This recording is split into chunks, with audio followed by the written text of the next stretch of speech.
15 August भारतीय स्वातंत्र्य दिन चारोळ्यांसह सुंदर सूत्रसंचालन.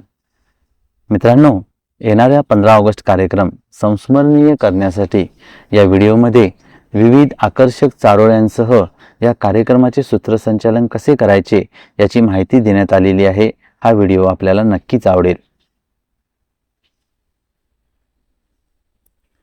तर मित्रांनो, स्वातंत्र्य दिनानिमित्त आपल्या विविध शाळांमध्ये विविध प्रकारचे कार्यक्रम आयोजित असतात. या कार्यक्रमाची रूपरेषा पाहूया.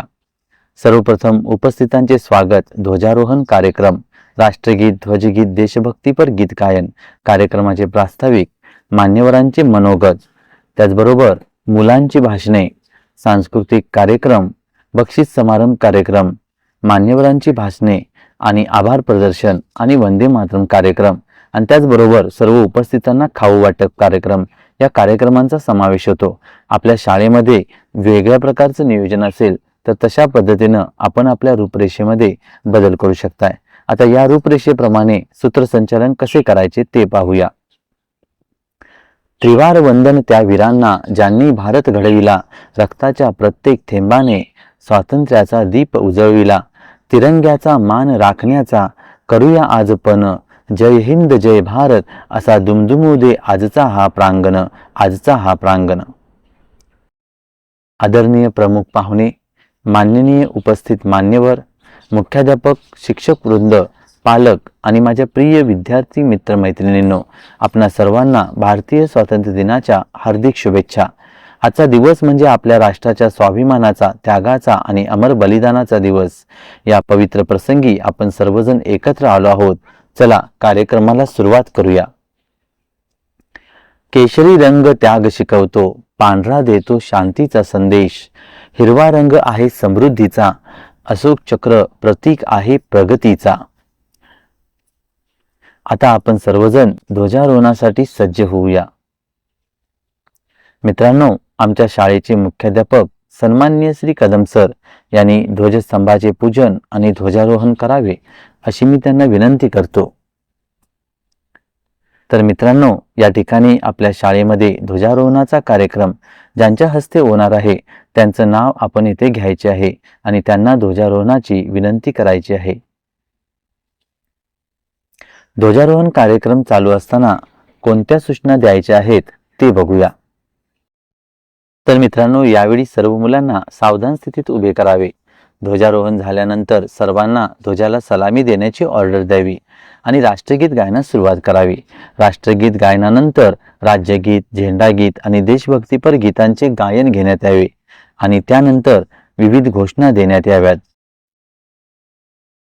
आता मित्रांनो, तुमच्या शाळेमध्ये या कार्यक्रमाचे जर वेगळ्या प्रकारे नियोजन केले असेल तर त्यानुसार आपण तो कार्यक्रम घ्यायचा आहे. आता यानंतर घोषणा देऊन झाल्या की त्यानंतर आपण पुन्हा एकदा एक सुंदर अशी चारोळी म्हणायची आहे. स्वातंत्र्याचा दिन हा आला, नव चैतन्य घेऊनी, उधळूया तिरंगी रंग चौफेरी, या मंगलमय स्वातंत्र्य दिनी, या मंगलमय स्वातंत्र्य दिनी.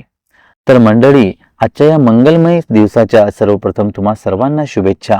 आजच्या कार्यक्रमाचे प्रास्ताविक करण्यासाठी आणि संपूर्ण कार्यक्रमाची रूपरेषा स्पष्ट करण्यासाठी मी आमच्या शाळेचे मुख्याध्यापक श्री कदम सर यांना इथे आमंत्रित करतो. प्रास्ताविक सुरू करण्यापूर्वी आपल्याला पुढील चारोळी म्हणायची आहे. देशप्रेमाचे प्रतीक तिरंगा, नभी लहरूया उंचच उंच, जय हिंद जय भारत या जयघोषाने गरजू दे सारा आसमंत. अशा प्रकारे सुरुवात करून आपण आपले प्रास्ताविक पूर्ण करावे. प्रास्ताविकामध्ये स्वातंत्र्य दिनाविषयी माहिती सांगावी, तसेच आयोजित संपूर्ण कार्यक्रमाची माहिती द्यावी आणि सर्व कार्यक्रमाची रूपरेषा सुद्धा सांगावी. यानंतर पुढील कार्यक्रमांचे सूत्रसंचालन कसे करायचे ते बघूया. प्रास्ताविक झाल्यानंतरचं सूत्रसंचालन. धन्यवाद सर. आपल्या प्रास्ताविकातून आजच्या कार्यक्रमाची संपूर्ण रूपरेषा आपण स्पष्ट केली. यानंतर आपण आज उपस्थित सर्व पाहुण्यांचे स्वागत करूया. अतिथी देवो भव ही संस्कृती, भारताची ओळख महान, स्वागत करून मान देणे हाच आपला खरा अभिमान. मित्रांनो, आता सर्व उपस्थित प्रमुख पाहुण्यांचे शिक्षक आणि विद्यार्थ्यांच्या हस्ते स्वागत करून घ्यावे. यानंतर पुढील कार्यक्रमाचे सूत्रसंचालन पाहूया. लहान ओठात मोठे विचार, देशप्रेमाचा सुंदर स्वर, उद्याचा भारत घडवणारे बालक, हेच आपले भविष्य उज्ज्वल. मंडळी, आजच्या स्वातंत्र्य दिनानिमित्त सर्व थोर नेत्यांचे, क्रांतिकारकांचे स्मरण करण्यासाठी आणि तिरंग्याला मानवंदना देण्यासाठी आमच्या शाळेतील छोटी मुले भाषण सादर करीत आहेत. आणि अशा प्रकारे प्रत्येक मुलाला संधी देऊन आपण मुलांच्या भाषणाचा कार्यक्रम घ्यायचा आहे. यानंतर विद्यार्थ्यांची भाषणे झाली की सांस्कृतिक कार्यक्रम घेण्यात यावा आणि त्यासाठी खालील चारोळी म्हणून आपण सुरुवात करावी. नृत्य, गीत आणि अभिनयातून देशभक्तीचा होवो जागर, भारत मातेच्या चरणी अर्पण, विद्यार्थ्यांचा हा सुंदर सागर, हा सुंदर सागर. आता आपल्या विद्यार्थ्यांकडून देशभक्तीपर गीते, नृत्य आणि लघुनाटिका सादर केली जाईल. मित्रांनो, प्रत्येक सादरीकरणानंतर खरोखरच अप्रतिम सादरीकरण, जोरदार टाळ्यांनी कलाकारांचे कौतुक करूया अशा शब्दात कौतुक करायचं आहे. सांस्कृतिक कार्यक्रम झाल्यानंतर विविध स्पर्धेत यश मिळवलेल्या मुलांचा बक्षीस समारंभ, सत्कार समारंभ घेण्यात यावा. त्यासाठी खालीलप्रमाणे सूत्रसंचालन करायचे आहे.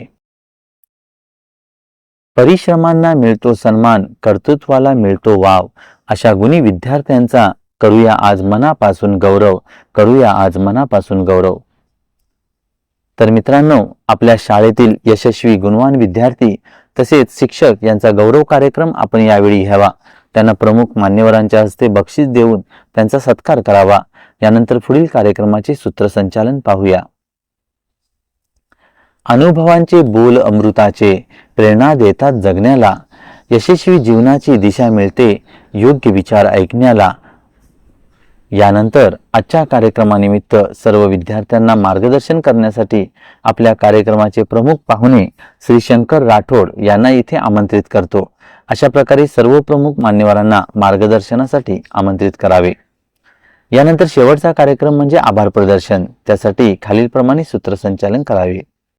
कार्य यशस्वी होते तेव्हा असते अनेकांची साथ, कृतज्ञतेच्या 2 शब्दांनी उजळून निघतो प्रत्येक हात.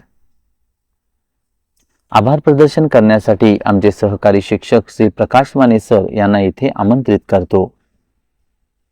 आभार प्रदर्शन झाल्यानंतर आपण पुढील प्रमाणे सूत्रसंचालन करावे. स्वातंत्र्याचा दीप तेवत राहो, भारताची मान उंच राहो, एकतेच्या या पवित्र वाटेवर प्रत्येक भारतीय सदैव चालत राहो, सदैव चालत राहो. आपल्या सर्वांच्या उपस्थितीबद्दल मनपूर्वक धन्यवाद. भारत माता की जय. वंदे मातरम. जय हिंद. आणि शेवटी वंदे मातरम या राष्ट्रीय गीताने आपण आजच्या या कार्यक्रमाची सांगता करूया. सर्वांना वंदे मातरमची ऑर्डर द्यावी आणि वंदे मातरम नंतर उपस्थितांना गोड खाऊ देऊन कार्यक्रमाची सांगता करावी. तर मित्रांनो, हे सूत्रसंचालन निश्चितच आपल्याला उपयोगी ठरणार आहे. सूत्रसंचालन कसे वाटले ते नक्की कमेंटमध्ये कळवा. धन्यवाद.